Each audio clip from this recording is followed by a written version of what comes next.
तो पिछली वीडियो में हमने भूगर्भिक समय मापक्रम को देखा और भूगर्भिक समय मापक्रम को के पहले हमने पूरे विश्व का अध्ययन मानचित्र के द्वारा किया है। और पिछली वीडियो में हमने इंडिया को शुरू कर दिया है, जिसमें हमने भारत की संरचना को देखना था और उसके लिए जियोलॉजिकल टाइम स्केल को समझना जरूरी था।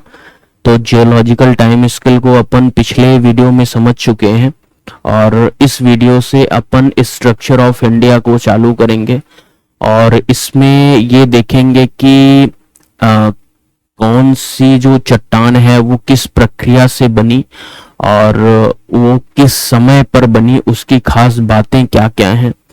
तो सबसे पहले अपन ये वर्गीकृत करते हैं, ये कैटेगराइजेशन करते हैं कि कौन सी रॉक, जो कौन सी चट्टान है वो किस समय में बनी।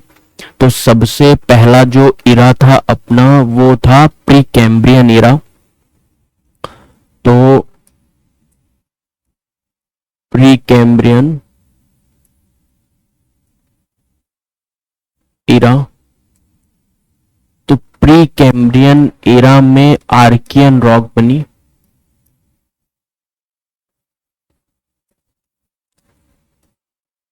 दूसरी रॉक बनी धारवाड़। तीसरी रॉक बनी कुडप्पा। चौथी रॉक बनी विंध्यन। तो ये सारी रॉक्स जो बनी है वो प्री कैम्ब्रियन इरा में बनी है। और इसके बाद जो इरा है रॉक के निर्माण की दृष्टि से उसे कहते हैं पैलियोजोइक। पैलियोजोइक से लेकर डेवोनियन तक। तो पैलियोजोइक से लेके जो डेवोनियन तक जो चट्टानों का निर्माण और उनकी जो एक्टिविटीज थी वो मुख्यतः थी हिमालयन रीजन में।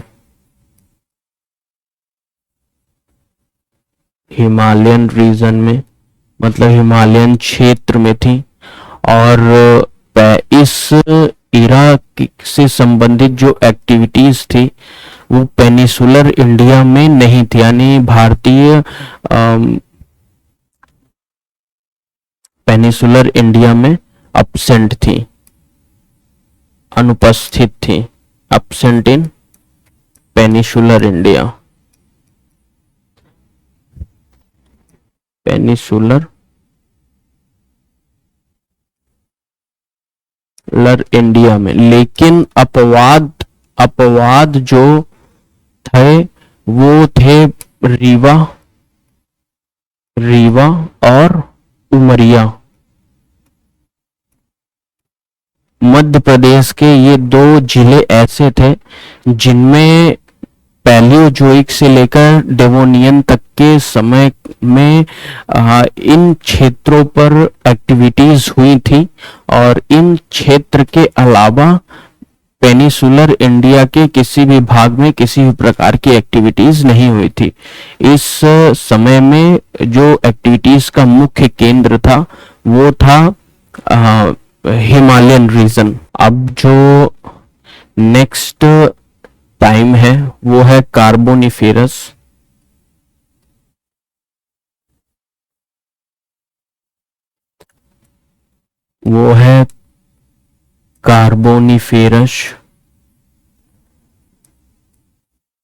तो कार्बोनिफेरस में मुख्यतः गोंडवाना जो रॉक है, गोंडवाना जो चट्टानें हैं, उन चट्टानों का विकास हुआ है। और जब अपन कार्बोनिफेरस कह रहे हैं तो इसका मतलब ये नहीं है कि ये ठीक कार्बोनिफेरस के समय ही हुआ है, इससे थोड़ा सा पहले और थोड़ा सा बाद में भी हो सकता है। नेक्स्ट जो समय था वो क्रेटेशियस का था। और क्रिटेशियस जो पीरियड था वो मुख्य रूप से डेक्कन के निर्माण के लिए, यानी डेक्कन के पठार के निर्माण के दृष्टि से वह इम्पोर्टेंट था, यानी डेक्कन ट्रैप।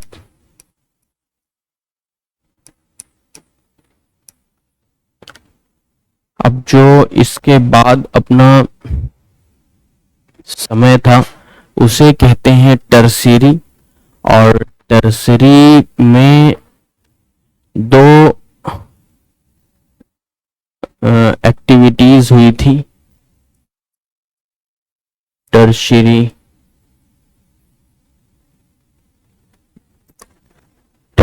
में दो एक्टिविटीज हुई थी। पहली एक्टिविटीज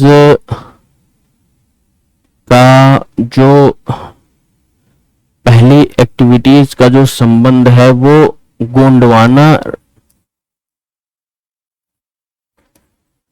गोंडवाना जो रॉक है उसकी बेकिंग अप हुई थी, यानी गोंडवाना जो चट्टान है उस चट्टान का उद्गार हुआ था ऊपर की ओर। और दूसरा जो इम्पोर्टेंट जो एक्टिविटी थी वो थी टेथिस सी प्लेट, मतलब टेथिस सागर की प्लेट, और इंडियन प्लेट जो थी,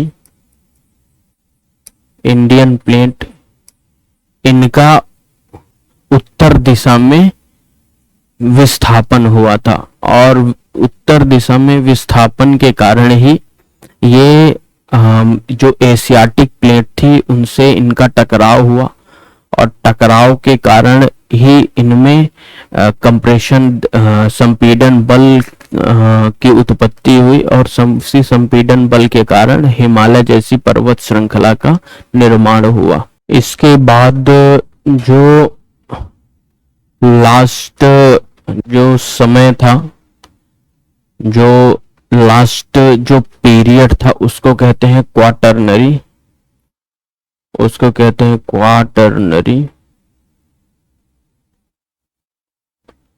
और क्वाटरनरी जो पीरियड था उसमें मुख्य रूप से प्लेन्स का निर्माण हुआ, यानी मैदान का निर्माण हुआ। और मैदानों में इंडो गैंगेटिक ब्रह्मपुत्र प्लेन था, कृष्णा गोदावरी कावेरी था। तो इस प्रकार के मैदानों का निर्माण हुआ। अब अपन देख लेते हैं कि जो हमारी चट्टानों का निर्माण हुआ है उन चट्टानों की विशेषताएं क्या क्या हैं। तो सबसे पहले अपन आर्कियन रॉक को देखेंगे।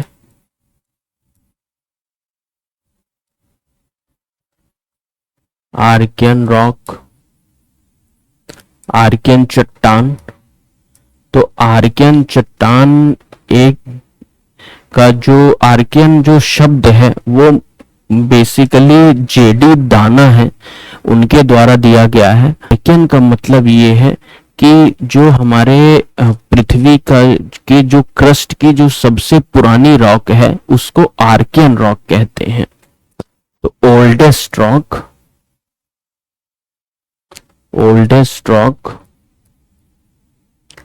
Of earth crust.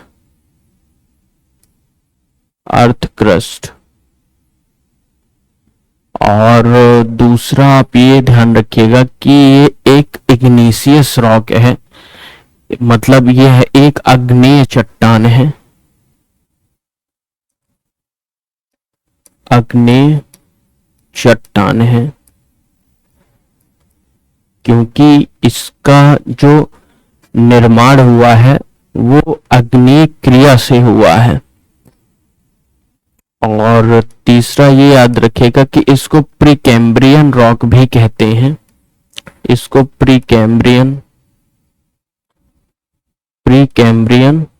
रॉक भी कहते हैं।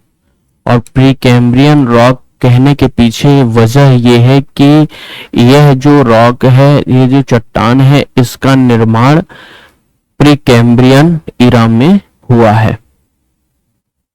तीसरा आप ये याद रखिएगा कि इसको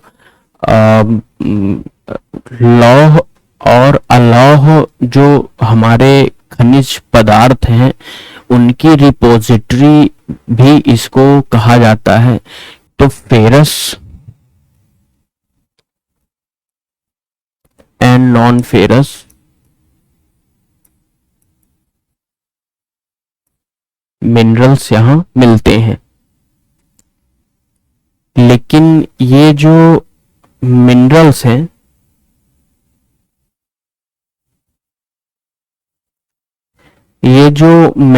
हैं इनका खनन करना काफी कठिन है। और काफी कठिन इसलिए है क्योंकि ये जो रॉक्स हैं वो बेसिकली बेसमेंट रॉक्स हैं। ये बेसमेंट रॉक्स हैं और बेसमेंट रॉक्स होने के कारण इनका खनन करना काफी कठिन है, जिसकी वजह से इनका खनन नहीं किया जा सकता। और खनन ना किए जाने के कारण है ये आर्थिक दृष्टि से ये उपयोगी नहीं है, मतलब अनइकोनॉमिकल रॉक है।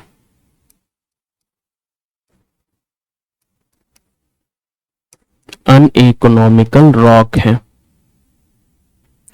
अब आप ये देखिएगा कि जो आर्कियन रॉक है वो बेसिकली 2/3 पार्ट ऑफ इंडिया, मतलब भारत के 2/3 भाग को आर्कियन रॉक के द्वारा और आर्कियन रॉक के जो प्रकार की चट्टानें हैं उनके द्वारा इसको कवर किया जाता है। जिनमें जो पहली जो इसकी वेल डिफाइंड टाइप है उसको कहते हैं बुंदेलखंड।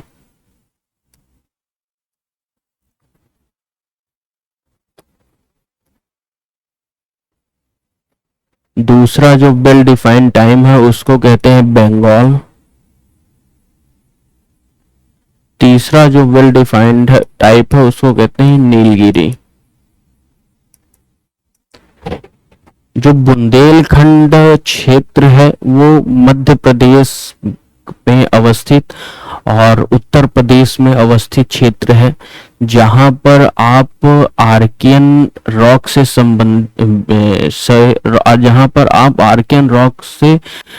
संबंधित जो प्रकार की चट्टानें हैं उन्हें देख सकते हैं। और जो बंगाल है वहाँ वो मेजरली कंसंट्रेट है बंगाल में ही इसका मुख्य रूप से विस्तार है आर्कियन रॉक के प्रकार का। लेकिन इसको आप बोलनगिर और कोरापुट जो उड़ीसा की जो 2 जिले हैं वहां तक भी इसका फैलाव है, तो वहां तक भी आप देख सकते हैं। तीसरा जो इसका जो मुख्य टाइप है वो है नीलगिरी। नीलगिरी जो क्षेत्र है, नीलगिरी सेराय और जो पालनी हिल्स का जो क्षेत्र है वहां भी आप आर्कियन रॉक से संबंधित चट्टानों को देख सकते हैं। उन्हें उनके बारे में ये जान सकते हैं कि ये भी एक आर्कियन रॉक का ही प्रकार है। अब नेक्स्ट जो रॉक है, इस रॉक आर्कियन रॉक की खास बात एक ये भी है कि ये पूरी तरह से एक बहुत ही अच्छे गुणों वाली एक क्रिस्टलाइन रॉक है, यानी एक पारदर्शी टाइप से रॉक है।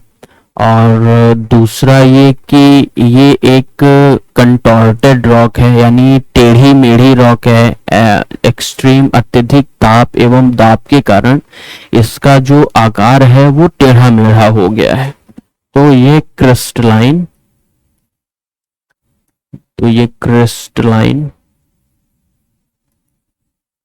एंड कंटोर्टेड रॉक है, कंटोर्टेड रॉक है। अब नेक्स्ट जो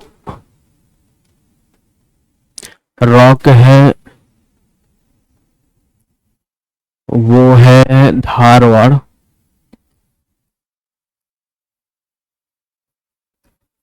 धारवाड़ रॉक।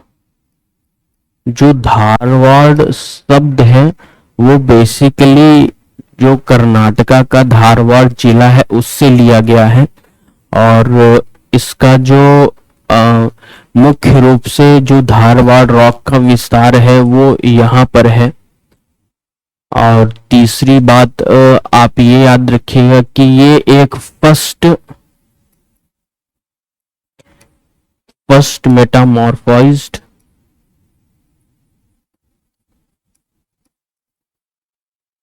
सेडिमेंट्री रॉक है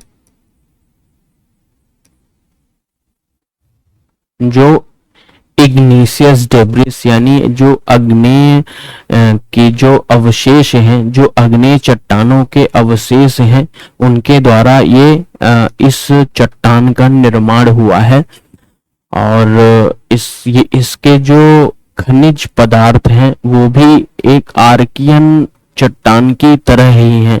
इसमें लौह और अलौह खनिज पदार्थों का भंडार है, लेकिन यह चट्टान भी आर्थिक दृष्टिकोण से लाभकारी नहीं है, क्योंकि इन सभी जो धातुएं हैं और अधातुएं हैं, इनका जो जमाव है वो सेकेंड बेसमेंट ऑफ रॉक यानी जो दूसरी बेसमेंट रॉक है यानी जो धारवाड़ है वहां पर है। और वहां पर होने के कारण इनका जो खनन है वो काफी जटिल हो जाता है, जिससे इनका खनन नहीं किया जा सकता। तो इसलिए ये आर्थिक दृष्टिकोण से लाभकारी नहीं है। नेक्स्ट जो रॉक है उसे कहते हैं कुडप्पा रॉक।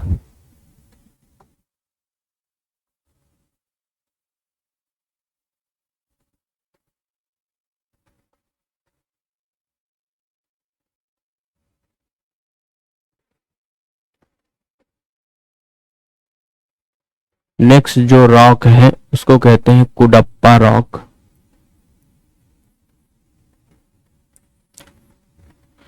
तो कुडप्पा रॉक जो है वो सेकेंड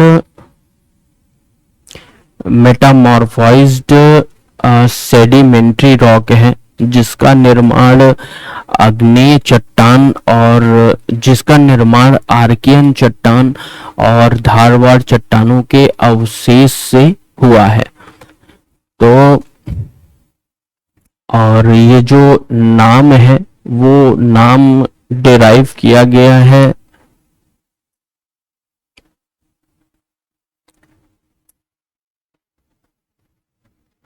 ये जो कुडप्पा नाम है, कुडप्पा नाम आंध्र प्रदेश यहाँ पर अवस्थित है। और यहाँ पर एक आंध्र प्रदेश का जिला है जिसको कहते हैं कुडप्पा। और कुडप्पा में क्योंकि कुडप्पा जो चट्टान है उसका काफी ज्यादा मात्रा में विस्तार है, इसीलिए इस चट्टान का नाम उसी जिले के आधार पर यानी कुडप्पा के आधार पर कुडप्पा चट्टान रखा गया है। इस चट्टान में भी फेरस और नॉन फेरस यानी लौह और फेरस एंड नॉन फेरस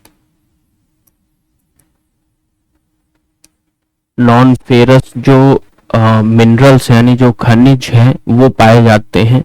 हालांकि इसमें नॉन फेरस में एक जो मिनरल है लाइम स्टोन, ये अत्यधिक मात्रा में मिलता है। तो लाइम स्टोन यानी चूने के पत्थर की दृष्टि से जो कुडप्पा चट्टान है वो काफी इम्पोर्टेंट हो जाती है।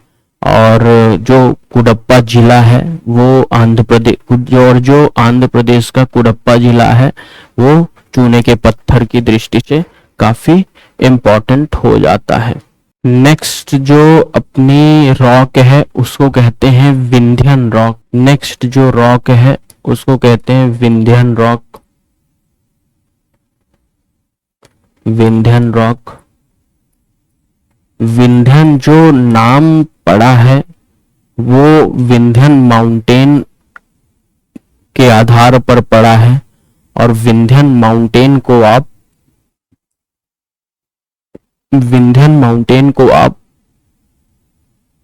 यहां पर देख सकते हैं। विंध्यन माउंटेन को आप यहां पर देख सकते हैं, जो जिसका विस्तार पश्चिम से पूर्व की ओर हुआ है। पश्चिम में इसका विस्तार चित्तौड़गढ़ राजस्थान से लेकर चित्तौड़गढ़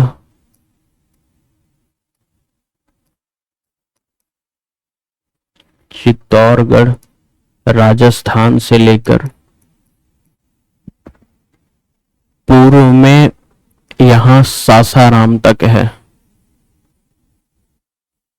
सासाराम जो बिहार में है, और इसके पूर्वी रेंज को कहते हैं कैमूर।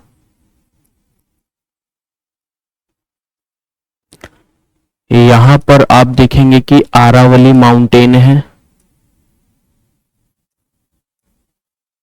आरावली माउंटेन है, और आरावली जो पर्वत है उसको विंध्यन जो पर्वत है उससे अलग करने वाला यहां पर एक फॉल्ट है।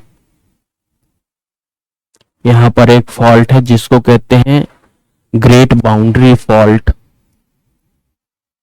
ग्रेट बाउंड्री फॉल्ट मतलब महान सीमा भ्रंश।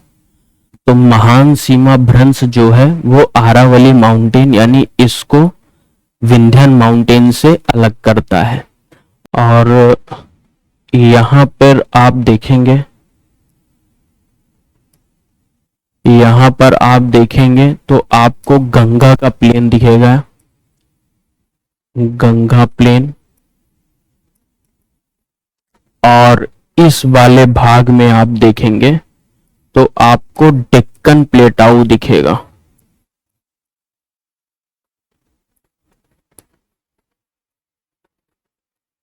तो आप कह सकते हैं कि जो विंध्यन माउंटेन है वो उसके उत्तर में यानी यहां पर गंगा का मैदान है, उसके दक्षिण में डेक्कन का पठार है, और इसके पूर्व में ग्रेट बाउंड्री फॉल्ट है यानी महान सीमा भ्रंश है, जो आरावली पर्वत श्रृंखला को विंध्यन पर्वत से अलग करता है।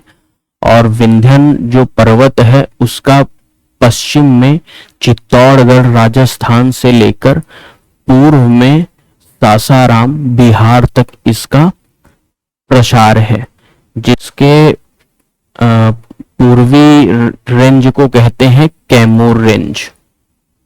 और इसी विंध्यन रेंज पर दो अन्य जो प्लेटाउ हैं वो हैं, जिसमें इस प्लेटाउ को कहते हैं बुंदेलखंड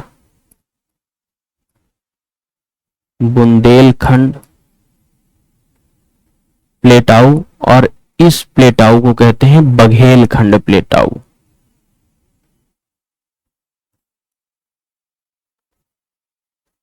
तो जो बुंदेलखंड और बघेलखंड के जो पठार हैं वो विंध्यन पर्वत श्रृंखला के ही भाग हैं, जिसमें जो बुंदेलखंड है वो मुख्य रूप से उत्तर प्रदेश पर अवस्थित है, लेकिन हालांकि इसका कुछ भाग मध्य प्रदेश में भी अवस्थित है। और जो विंध्यन पर्वत श्रृंखला का जो बघेलखंड का पठार का वाला क्षेत्र है वो मुख्य रूप से मध्य प्रदेश में अवस्थित है, हालांकि इसका कुछ भाग उत्तर प्रदेश और बिहार में भी अवस्थित है। तो ये विंध्यन माउंटेन जो विंध्यन पर्वत है इसकी अवस्थिति है। तो ये पर्वत, तो इस पर्वत में भी फेरस एंड नॉन फेरस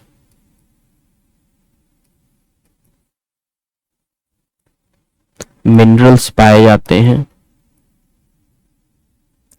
लेकिन जो इसमें नॉन फेरस मिनरल्स हैं उनकी जो गुणवत्ता होती है वो काफी अच्छी होती है। यानी जो विंध्यन पर्वत श्रृंखला में जो अलौह खनिज पदार्थ हैं उनकी जो अवस्थिति रहती है, उनकी जो गुण, उनके जो क्वालिटी रहती है वो काफी बेहतर रहती है, और जो लौह खनिज पदार्थ हैं उनकी जो गुणवत्ता होती है वो इतनी अच्छी नहीं होती है। इसमें आप ये ध्यान रखिएगा कि जो विंध्य पर्वत श्रृंखला में जो मुख्य रूप से लौह खनिज हैं उनमें रेड स्टोन है, रेड स्टोन, फिर इसमें सैंड स्टोन है, सैंड स्टोन है, इसमें ऑर्नामेंटल स्टोन है यानी आभूषणीय पत्थर है, ऑर्नामेंटल स्टोन है। ऑर्नामेंटल जो स्टोन है उनमें दो जो खनन क्षेत्र है वो काफी इंपॉर्टेंट है। पहला खनन क्षेत्र पन्ना का है और दूसरा खनन क्षेत्र गोलकोंडा का है। तो ये जो है इसको कहते हैं गोलकोंडा और इसको कहते हैं पन्ना। जो गोलकोंडा और पन्ना जो हीरा खनन क्षेत्र है वो काफी इंपॉर्टेंट है। पन्ना जो हीरा खनन क्षेत्र है वहां से उच्च गुणवत्ता के हीरों का खनन किया जाता है, और गोलकोंडा भी काफी इंपॉर्टेंट हीरा खनन क्षेत्र है भारत का। और जो कोहिनूर जो हीरा था वो गोलकोंडा के खानों में ही पाया गया था, जो कि गोलकोंडा की खाने यहाँ पर हैं, और गोलकोंडा की खाने जो है वो तेलंगाना और आंध्र प्रदेश के बॉर्डर पर अवस्थित हैं। और यहीं पर जो कोहिनूर हीरा है वो पाया गया था, जिसे बाद में अहमदनगर जो ट्रीटी हुई थी उस संधि पर शाहजहां ने इसका अधिग्रहण किया था। इसके पश्चात जब नादिर शाह का आक्रमण भारत में हुआ तो नादिर शाह ने इसको लूट लिया था, लेकिन ये नादिर शाह के द्वारा जो पंजाब के राजा थे, राजा रणजीत सिंह, उन्हें कोहिनूर हीरा गिफ्ट कर दिया गया था। और जो गिफ्ट करने के पीछे वजह थी वो थी कि जब नादिर शाह भारत में आक्रमण करके वापस जा रहा था तो उसकी तोपें सतलुज नदी मतलब यहाँ पर उसकी तोपें उसी नदी में गिर गई थी, और नदी से तोपों को निकलवाने में राजा रणजीत सिंह नादिर शाह की सहायता किए थे, और उसी सहायता के बदले नादिर शाह ने वो लूटा गया कोहिनूर हीरा राजा रणजीत सिंह को दिया। लेकिन बाद में जब ब्रिटिश का साम्राज्य हुआ भारत में और ब्रिटिश साम्राज्य के द्वारा जब पंजाब का अधिग्रहण किया गया तो उसमें कोहिनूर हीरा का भी अधिग्रहण किया गया था, और वर्तमान में कोहिनूर हीरा जो इंग्लैंड का म्यूजियम है वहां पर अवस्थित है। तो जो नेक्स्ट लौह खनिज आप विंध्यन रेंज में पाएंगे उसमें रॉ मटेरियल्स पाएंगे। मटेरियल्स मतलब कच्चा पदार्थ पाएंगे। कच्चा पदार्थ किन किन चीजों का? सीमेंट इंडस्ट्रीज के लिए, केमिकल इंडस्ट्रीज के लिए। तो सीमेंट इंडस्ट्रीज और केमिकल इंडस्ट्रीज से संबंधित जो रॉ मटेरियल्स हैं उन्हें आप विंध्यन रेंज में, विंध्यन पर्वत श्रृंखला में पा सकते हैं। तो इस वीडियो में इतना ही है, इससे आगे अपन नेक्स्ट वीडियो में चर्चा करेंगे।